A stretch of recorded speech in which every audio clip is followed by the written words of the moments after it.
was Sigmund Freud, the master himself, who said, "The great question, which I have not been able to answer, despite my 30 years of research into the feminine soul, is, what does a woman want?"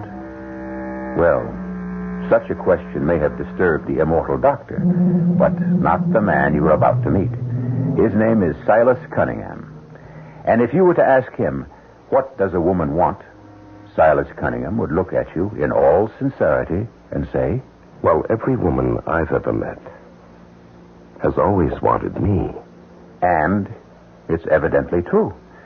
Because there is one woman who wants Silas forever, even after she's dead. Go in with her now, Silas. Is she better, Doctor? No. But Dr. Pearson... Go see her now, while you can. Silas? Is that you? Yes, darling. Oh, I want to tell you. Please, Julia, please, save your strength. I have nothing to save my strength for.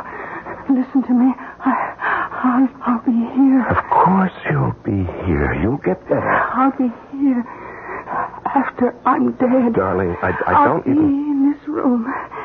In this room. Our room. I love it so much. Yes, darling. Oh, no one will see me, but you'll see me. Yes, dear. No one will hear me, but you'll hear me. You believe that, don't you? Don't you? Yes, I believe it. Oh, darling, we love each other so much. We will not... We refuse to be parted, even by death. Oh, hold my hand. Oh, my darling Julia. I'll come back to you, Silas. I'll never leave you. I'll never leave you. Julia. Doctor Pearson.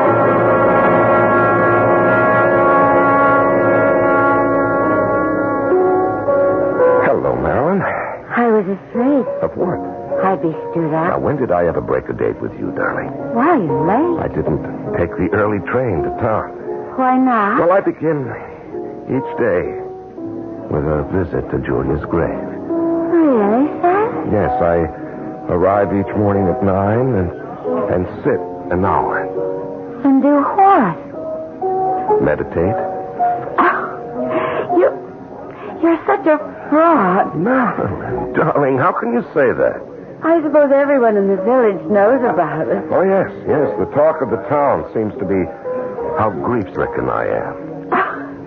You have absolutely no moral. But it's true, dear. I am grief-stricken. After the way she drove you crazy? Or was all that just talk? For my benefit? Oh, Julia was all right, in her way. She made very few demands of me. If it weren't for that occult nonsense she was all wrapped up in, I could have even been happy. Why is it so important for you to create this appearance of the bereaved and ravaged lover? Well, when very rich wives die young, certain nasty-minded, suspicious persons may begin to formulate all sorts of evil thoughts. I understand. And so for a year or so, there should be a show of decorum. I still have the apartment. But there's no reason why we shouldn't enjoy the estate. Boating, tennis, so much to do. Darling, I want you out there. But doesn't that go against... No, because you see, I decided to write a book. Book? Yes, and I'll need an editorial assistant. You're going to write a book? About what? About the occult, the supernatural, the very strong possibilities of communication with the dead. But you know as well as I do that that's all nonsense. Now, please, dear. This book is to be dedicated to the memory of my beloved wife. Silence. Now, you have had considerable experience in the publishing field. You were Julia's very best friend. And besides, as far as outward appearances go, we shall be impeccably chaperoned. By whom? By the redoubtable Mrs. Watson herself. I shall ask her to stay on as housekeeper. Mrs. Watson. Mm-hmm. Madam Hatchet-Face. But, darling, she radiates respectability from every pore. When do I report for duty? Saturday. Call when you're ready. I'll have Hastings drive into town and pick you up.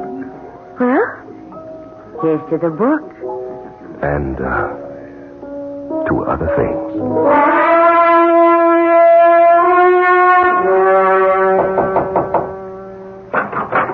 Mr. Cunningham, I brought you some nice hot tea. Oh, come now. You must have something.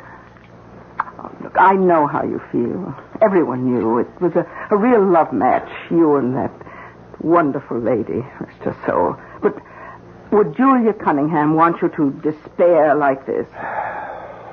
Thank you, Mrs. Watson. What would I do without you? Good evening, Silas. Oh, Dr. Pearson. You want to fetch me a cup of that tea, Miss Watson? Yes, Doctor. Thank you. Mrs. Watson says you don't eat. Thought I'd stop by to see if you're all right. Oh, I'm fine. I'm worried about you. Me? Your marriage was something special, Silas. Well, every marriage is special. You and Julia. No two people ever seem to be more close, more content, more in love. She was everything to me, Doctor. Everything. In a marriage like yours, when one partner goes, well, sometimes the other one loses all interest in life. Now, don't let it happen to you, Silas. Well, I don't care much about anything right now, Doctor. Get hold of yourself. Don't let your mind wander. Don't shut yourself away. Life must go on. And it can be quite a life for you. She came into all her money last year. You know, I'd give every penny to bring her back. Yeah, you would. That's what worries me. What are you saying, Doctor? Julia was very much taken with the idea of being able to communicate with the dead. It was a very sincere belief. I'm sure you discussed it. Even decided that in the event one of you died, there'd be an attempt at communication from beyond the grave. Doctor, this is a very personal and private matter between Julia and me. I notice you say is instead of was. I'd rather we don't discuss it. In those final feverish moments, she talked about it. She said... I know what she said. She said her spirit would always be in her room. Doctor, why do you insist on... Because it's hokum. Sane, sensible people know these things simply can't happen, period. Well, don't you worry about it. I worry because in this world there are all sorts of unscrupulous confidence operators who prey upon vulnerable people. People like you. Well, I can take care of myself. Your tray, Dr. Pearson. Oh. Well, one thing's in your favor. Mrs. Watson's staying on, and she's the most level-headed person I know. Mrs. Watson, can I depend on you to keep Mr. Cunningham here out of trouble? Yes, Doctor. You can depend on it.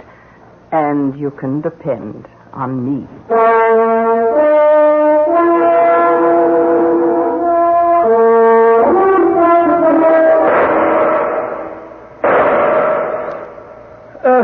Mr. Cunningham...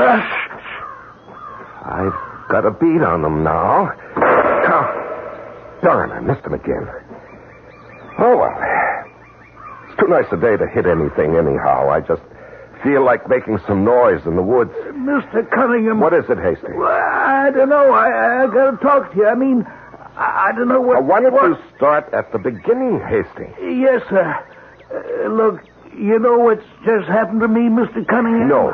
What happened? Well, I've been fired. Fired? Now, how could you be fired? Well, that's what I can't figure. Well, who in the world could have fired you, Hastings? Old Lady Iron Pants. I mean, Mrs. Watson. Well, why? Well, I don't know. She comes up to me and she says, Hastings, you're finished. Here's your money. Get out of here. Just like that. Well, I don't understand why. Well, she figures if Mrs. Cunningham passed away, she can rule the roost, you know what I mean? She's always had it in for me anyhow.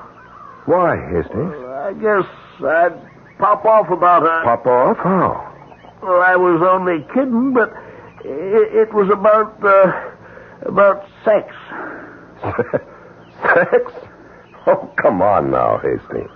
Why would anyone talk that way with Mrs. Watson? Why, she must be at least, Yeah? How old do you think she is? well, late 50s, even 60, maybe over. Next time, take a good look. She ain't even 40 yet. And she's been a widow 18 years. Oh, well, I'm sure we can adjust the matter. Well, I told her to go soak ahead. I told her, Mr. Cunningham hired me. Therefore, only Mr. Cunningham can fire me. Is that right? Yes, Hastings. That's right. Now, you go back to the garage. You'll have to go to the city this afternoon.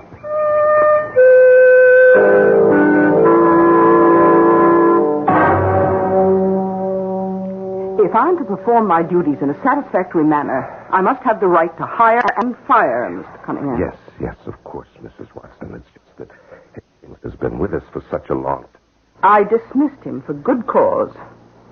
He's a thief. A thief? I found out. He's been getting together with some of the service places in town. We've been paying bills for repairs that were never made, for gasoline that we never bought. Oh? Are you sure? I'm positive. The sooner he's off the premises, the better for all concerned. Well, it's just that I would want him to drive into the city this afternoon. Oh, yes. Yes, I'm expecting a call from Mrs. Ralston. Marilyn Ralston, of course.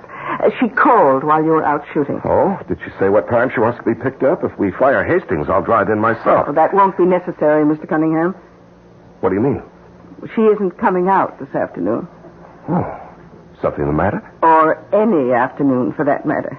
Well, why? Did she suddenly change her mind? No. But I told her that you had changed yours. What are you talking about, Mrs. Watson? I never told you I changed It wasn't necessary for you to tell me, sir. I acted in your best interests. Mrs. Watson, I'm very capable of determining my best interests. And furthermore... Yes, Mr. Cunningham. What are you staring at? That bracelet. Yes, this bracelet. Well, how dare you, Mrs. Watson? That was my wife's bracelet. I know. Well, what right do you have she to wear... She told me I could have it. She whispered it to me. Well, that's a lie. The day she died. It isn't true. The day she died of, what did the good Dr. Pearson say? An infection? Nobody questioned dear Dr. Pearson's diagnosis. How fortunate he signed the death certificate without questioning it himself. Now, you couldn't prove anything. Of course not. I couldn't prove anything, but... Now, if they were to exhume the body and perform certain tests... but they'd never do it. Unless someone suggested it strongly. And as of right now... I don't plan to suggest it.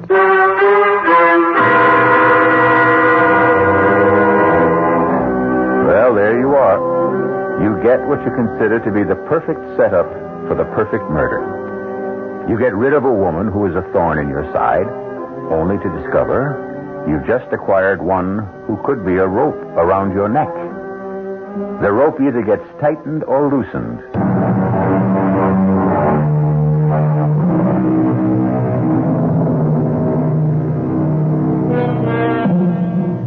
On her deathbed, Julia Cunningham promised her husband Silas she would communicate with him from the other world.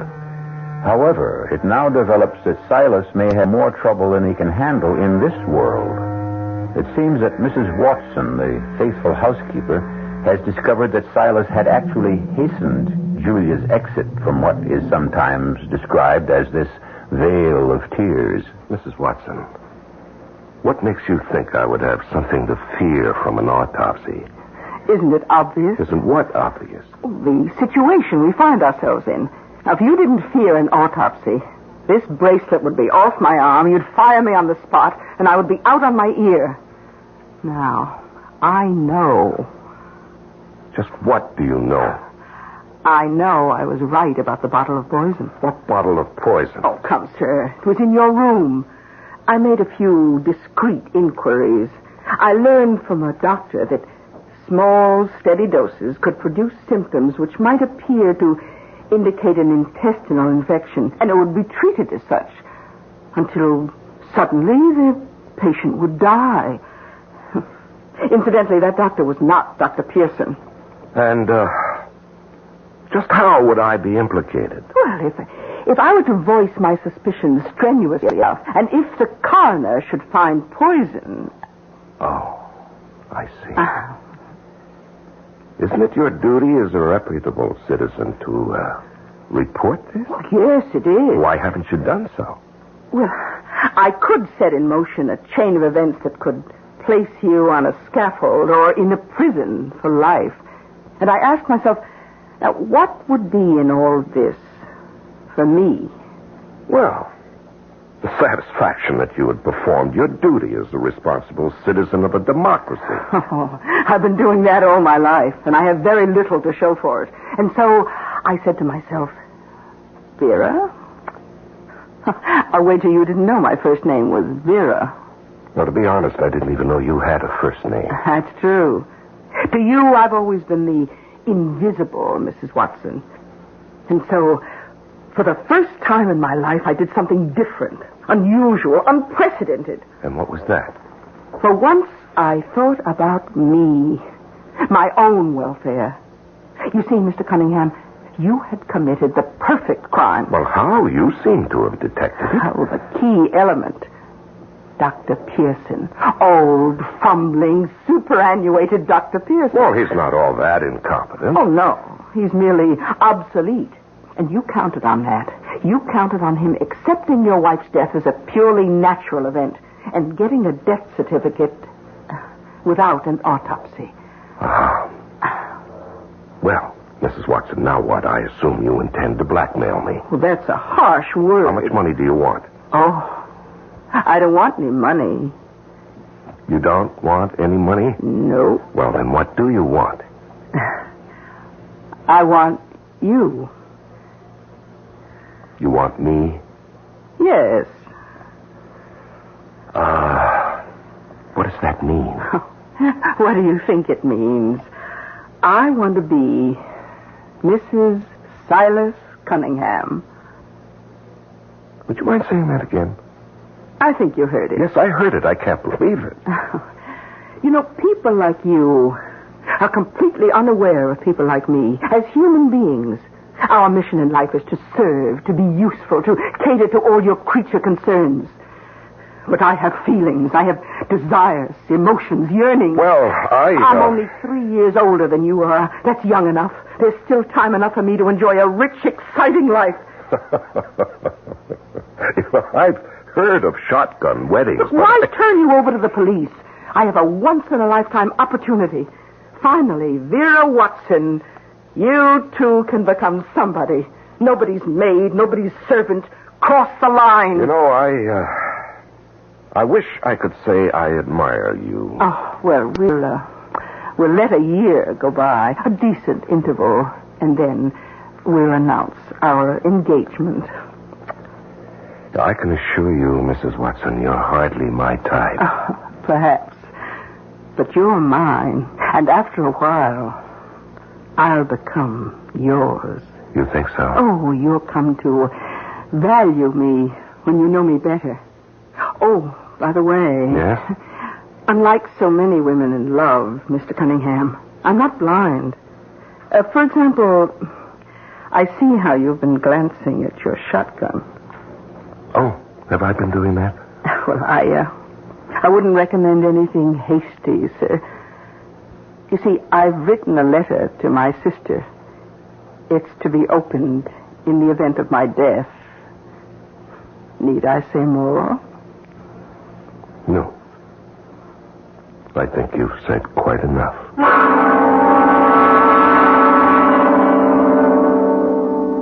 Darling. Silas. What? Oh, must have been dreaming. Silas.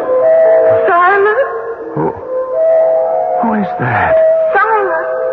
Julia. I said I'd come back to our room. Julia. Silas. Darling, why did you kill me? Julia, I didn't. My darling, you mustn't lie to me. But, Julia... I've come from such a long way. Don't lie to me. Julia, please. Why did you kill me? Julia, I didn't. Oh, Silas, it was for nothing. Julia, I didn't mean to. I must have been crazy. It was for nothing. Will you be better off with her? Will you kill her, too? Julia, please, will you listen to me? Will you kill her? Julia, I didn't know what I was doing. Silas, you'll have no rest, no peace until you kill her, too. Julia, please. Julia. Mr. Cunningham. I didn't mean to kill you, Julia. Be quiet. I didn't mean it, Julia. Shut up, sir. What are you doing in here? What did you slap me for? It's a good thing none of the servants sleep on this side of the house. You were having a nightmare. No, she was here. Julia was here. I saw her. I heard her. Snap out of it. You don't understand. Can't you understand? You were screaming that you murdered her. All we need is for someone to hear that. But it was so real. Oh, look, you've got to get hold of yourself. Because if you don't, we're going to have a problem. Yes, you're right. Well, at least you're beginning to see how much you need a woman like me. You must keep your sanity. And I can help you do it. Now, listen. No, please. not now. Now, you take this sleeping pill and get yourself some rest.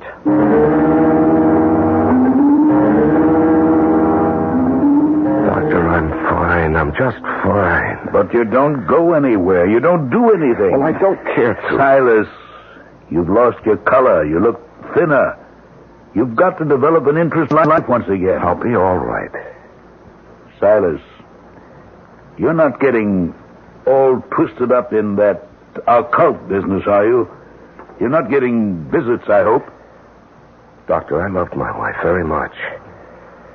And I still haven't recovered from the shock of having lost her. And I wish that everyone would let me alone. All right, Silas.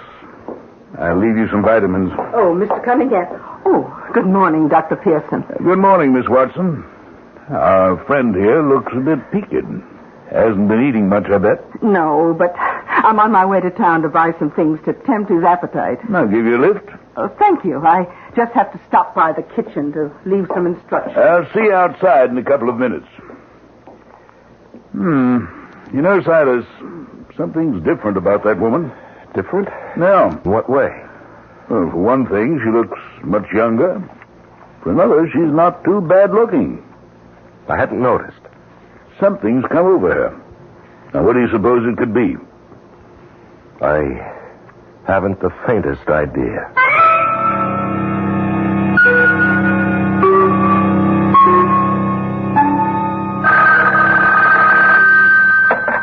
Hello? Hello? Is Mrs. Watson there, please? No, I'm sorry. She's out. Oh. Well, will she be back soon? Well, it's hard to say. She's downtown shopping. Oh, could you take a message for her? Yes? I'm her sister. Her sister Emma. It's about the letter. The letter? A couple of weeks ago, she gave me a letter. And she said I was to open it only in case she'll know which letter I mean. Yes. Well, tell her the letter's gone. Oh? I put it in a wooden box with some of my things, and we had a fire in the house, and everything's been destroyed. Oh, I see. So I don't have the letter anymore. And if it was very important, she'd better send me another one. Would you tell her that? Yes, certainly. Thank you. Don't mention that.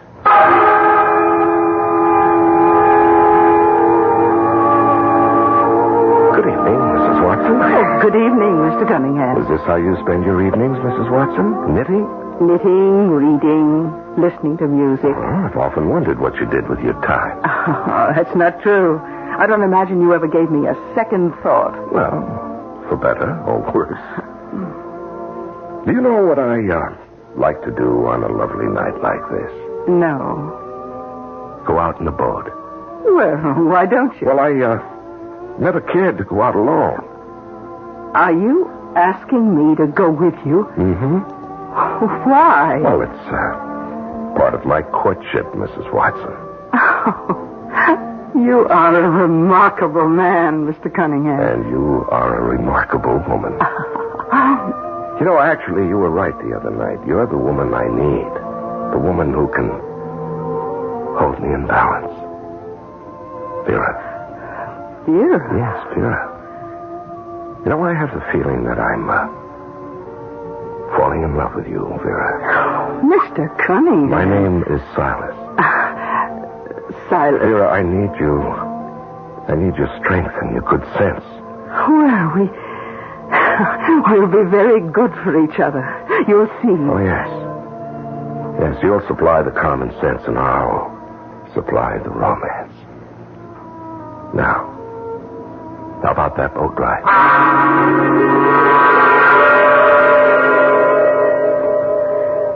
Oh, I'm very happy. Oh, Silas, life is so unpredictable, isn't it? Yes, that's the one thing you can say for sure. A month ago, who would believe it?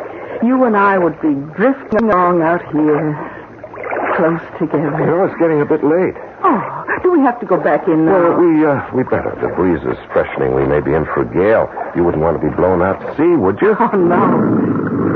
Well, we must do this more often. Silas. Yes.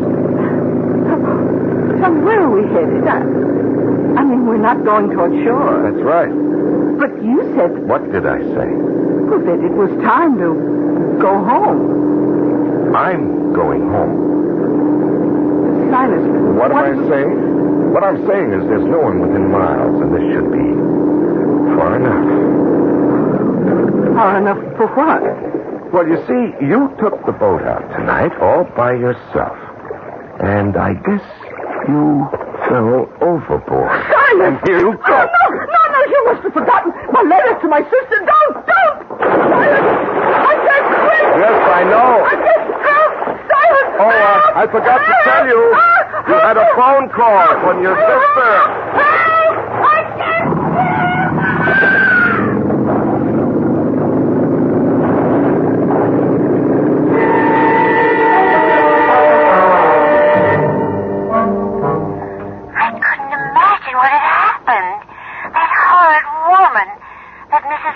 answered the phone and said you told her... Marilyn, please. Speak gently of her. She's gone. You see, she had an accident last week. She went out in the boat. And she drowned. It was a terrible thing. But why did you instruct her to tell me to forget all about you? Darling, I can explain everything. Well, it had better be a fantastic explanation. Still want to see me? Well, I shouldn't. But? How long will it take you to get here? Give me an hour. Hurry, darling. Sure thing. Well. What? Looks as if that poor girl's going to get stood up again. Well, who are you? It's a good idea for the two of you to be seen together. Now, wait just 1 minute. What are you doing here? Who are you? How do you do, sir?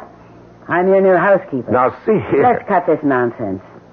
I'm your new housekeeper for a very good reason. My name is Emma. Emma? You remember? Emma? Vera Watson's sister. Oh. Oh.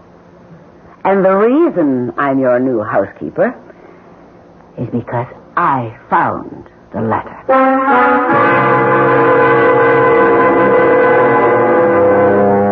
First, Julia cramped his style. Goodbye, Julia. Then Vera Watson had him cornered. Goodbye, Vera. Now, here comes Emma. It never rains, it pours. What are we going to do about Emma?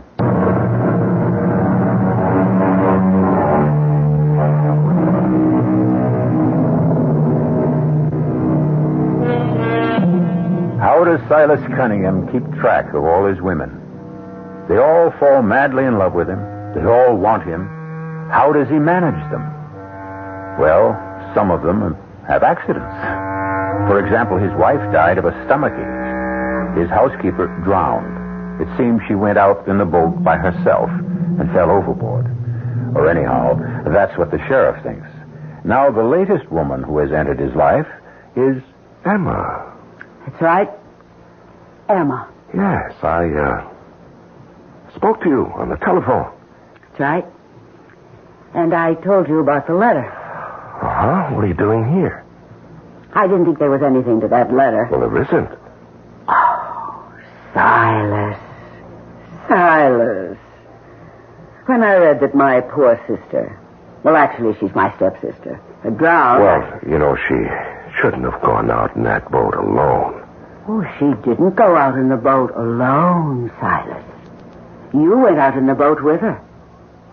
What did you do? Throw her overboard? Now, you can't prove that. I don't have to prove that. I still know about the other thing. All right, let's get this over with, huh? How much do you want? Ooh. You don't catch on at all, Silas. What do you mean? I think you're kind of cute. Oh. Good. You know, you're obviously an intelligent woman. Why don't we make a settlement? What did you have in mind? Well, Before you tell me, let me tell you what I had in mind. I can marry you, then sue you for divorce and strip you clean. you know, you drive a hard bargain. You'd have been better off with Vera. I'd have been better off with Julia.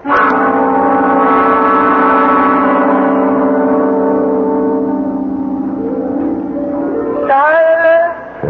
Yes. Yes. Silas. I'm here. Oh, no, go away. It's Julia, darling. It's me, Julia. What? Julia, please, what do you want of me? What do you want? Silas, darling. What do you want? I'm keeping our promise. We will not be parted by death. I killed you. It doesn't matter. Oh, Julia. Oh, foolish Silas. Oh, Julia. Love is immortal, invincible. Nothing can destroy love. Love lives forever. Oh, Julia, I was so stupid. I don't know what happened to me. It just keeps getting worse and worse for me. I know. You had to kill poor Mrs. Watson. Yes, and now I'll have to kill this horrible woman, this Emma. Yes, you must kill her before she destroys you. But how? How can I kill her, Julia? How? Darling, it's so simple. Think. How? Think. Tell me, Julia. Please tell me. The poison. The poison? Hide the bottle in her room and take a little bit yourself every day, just as you did with me. But, Julia, you died. But you stop in time. Call the doctor. Complain. Tell him you think you're being poisoned. They'll discover the bottle in her room. Oh, Julia, please don't think she was trying to poison me. Yes, darling. You see how simple it is? Well, why would she want to poison me? Why did Mrs. Watson want to poison me? Mrs. Watson? Of course. It was Mrs. Watson.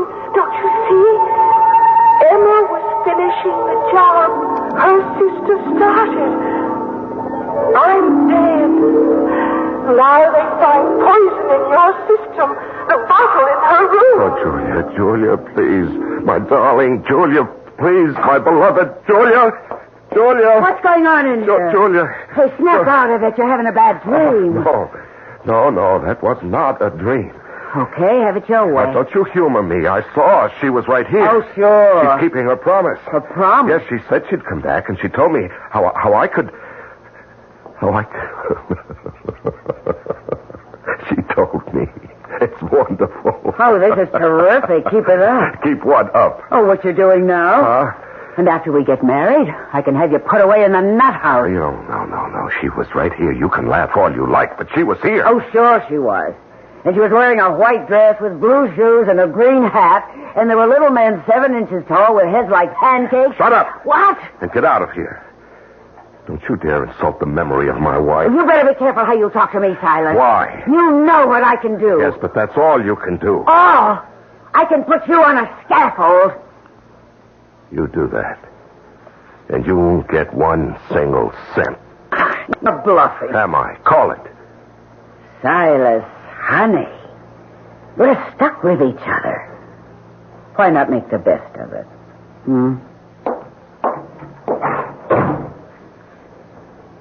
We may be stuck, my dear. But not for long.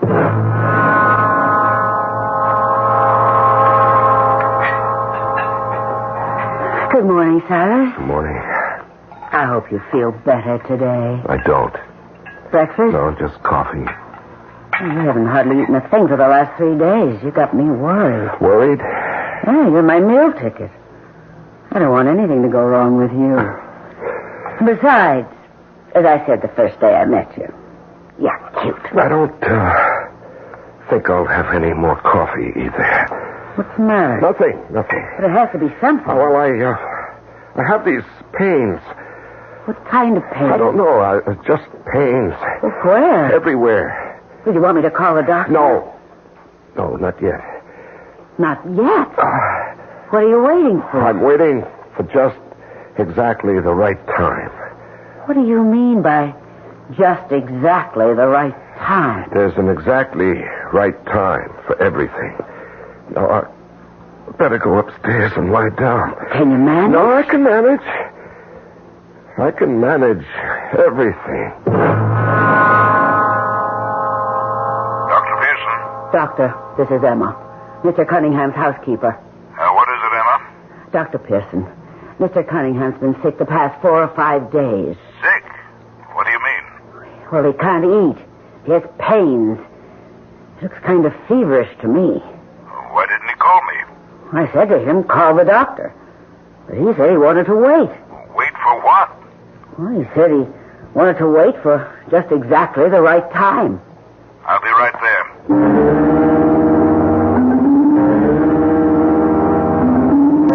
Oh, Julia, why does it hurt so much now? This is only the 4th day after taking the poison. You needed 10. Oh, is it supposed to be this bad? Julia, please come here and talk to me. I'm going to call Dr. Pearson now. I better not wait any longer. Oh, I better call. Maybe my system is different. I only took a little bit. Julia, please. Where are you? I'm here, Silas. Here. Is this how it was with you? Yes, darling. I can't stand it. Neither could I. That's why I let go. Let go? Yes, darling. Let go. I can't take it anymore. I know. Oh, don't keep fighting it. But I have to hold out until Pearson gets here. He can't save you, darling. No one. Nothing can save you now. Oh, Julia. Oh, come with me, darling. Where? It won't hurt you anymore. Oh. Here. Hold my hand. Now, come. Sit up. I don't have the strength. You do. No. See? And now, walk. Walk with me. Oh, Julia, I can't stand the pain. Oh, just a few more steps, darling. A few more steps. That's it. Silas, in the window, you fall. Now, let go, darling. You can let go. Oh, Julia!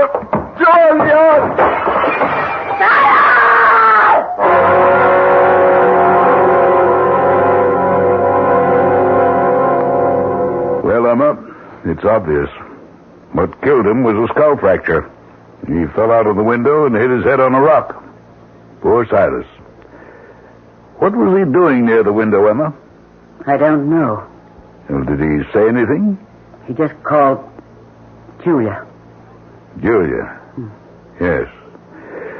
Well, he simply never got over her death. I suppose he couldn't accept it. Julia. It was as if he could see her. Yeah, maybe it's for the best. There was really no living for him without her. You know that. Yes, Doctor. Never knew him even to look at another woman.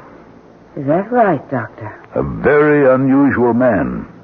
That's true, Doctor. He's the kind of exceptional person you meet so rarely in this world. All of us will be the poorer for his loss. You can say that again, Doctor. All of us will be the poorer.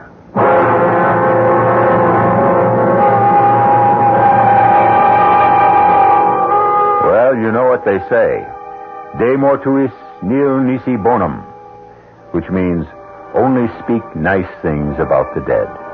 And after all, Silas Cunningham paid the price. Ironic, isn't it? So many men envied him his fantastic good looks and his successful way with women. It shows you can have too much of a good thing, but you cannot have too much of Mystery Theater.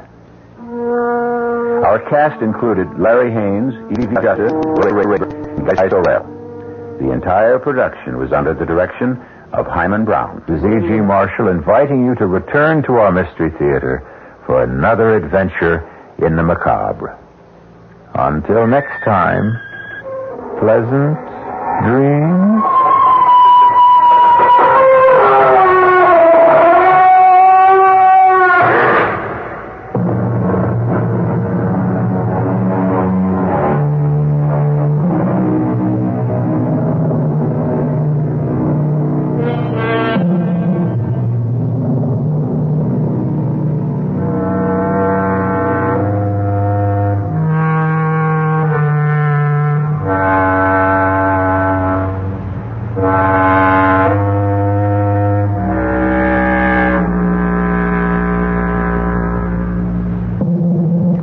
The preceding Mystery Theater program is furnished by the CBS